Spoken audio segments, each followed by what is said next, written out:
This weekend, Hydron put on one of the most dominant Widowmaker performances I can remember across an entire map. And this wasn't a Kovacs warm-up, a normal-ass regular season game, or Tinder watch. He straight up went full lobby admin mode to complete the reverse sweep in the Battle of Canada during a play-in match. This was different from the Merit Dorado incidents as well, because in those comps, Florida was setting up a specific scenario for Merit to hit those shots. I'm not saying the Defiant didn't set up Hydron in some regards, but there was definitely some freestyling going on, perhaps some ego peaking even. Vancouver started off slaughtering Toronto on the streets of Oasis. The Defiant only managed 39% total across 2 rounds. Heesang was perma-marking Hydron and basically stopped him from existing. Faith looked like he was 2021 Lee J gone. Crimzo was hitting cross-map nades or sleep darts practically every fight, and Sugar Free was either untouchable or invisible, maybe both, because not a soul on Toronto even looked in his general direction. There was no gas from anyone on the red team, and it was easily their worst map since the retool. After a team loses in such a catastrophic fashion, it's crucial for them to clap back hard,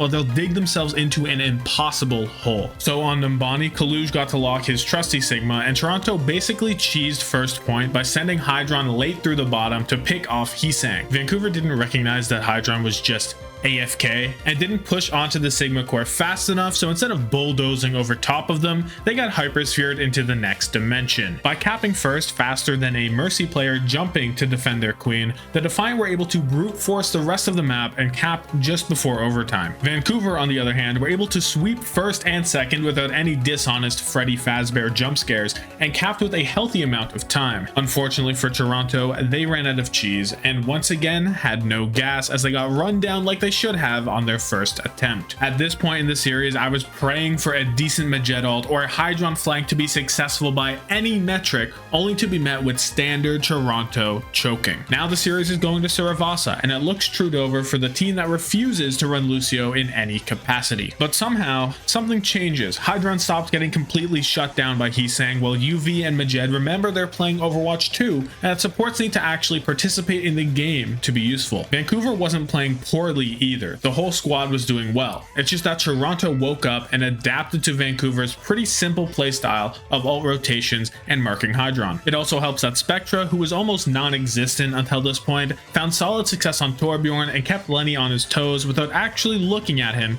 which was massive. On New Queen Street, Hydron spent a small fortune to live in Heesang's walls and give him Helix Rocket nightmares for the rest of his life. Even though Toronto didn't run away with the map, Vancouver's and especially Heesang's mental was mugged and thrown aside in a Toronto alleyway. At a time where your team has a decent chance to wrap up the series, your soldier player cannot go 0-10 while everyone else on the team is still playing well. I don't want to say it's completely his fault, but like, what else do you want from your team? Just win a 1v1, just one. I'm not asking for even half of them. I want a single final blow somewhere in the entire map. I don't know. And this brings us back to Dorado, where Heesang actually played well to start the map and was going pretty even with Hydron throughout Vancouver's entire offense. There came a point though where Hydron was just tired with it. He was finding initial picks almost every fight, and you could see the determination and willpower get sapped out of the Titans in real time. Once you saw Heesang switch off of Widow and avoid the duel entirely, you knew it was done. You know, they were done and they were basically scrimming for next week at this point. This match made me realize just how crucial the off-angle soldier pressure is to the Defiance game plan, and how even though it looks troll as hell, the attention it draws away from the core is very worth it. As soon as Hydron found some value at all, the rest of Toronto were off to the races. I'm confident that if the Battle of Canada returns in the lower bracket, Toronto will win even more convincingly the second time around. Also, the ability to battle back from a hopeless situation was not something I thought that this team was capable of at all. And now that they've done that, I could even see them taking it to the uprising.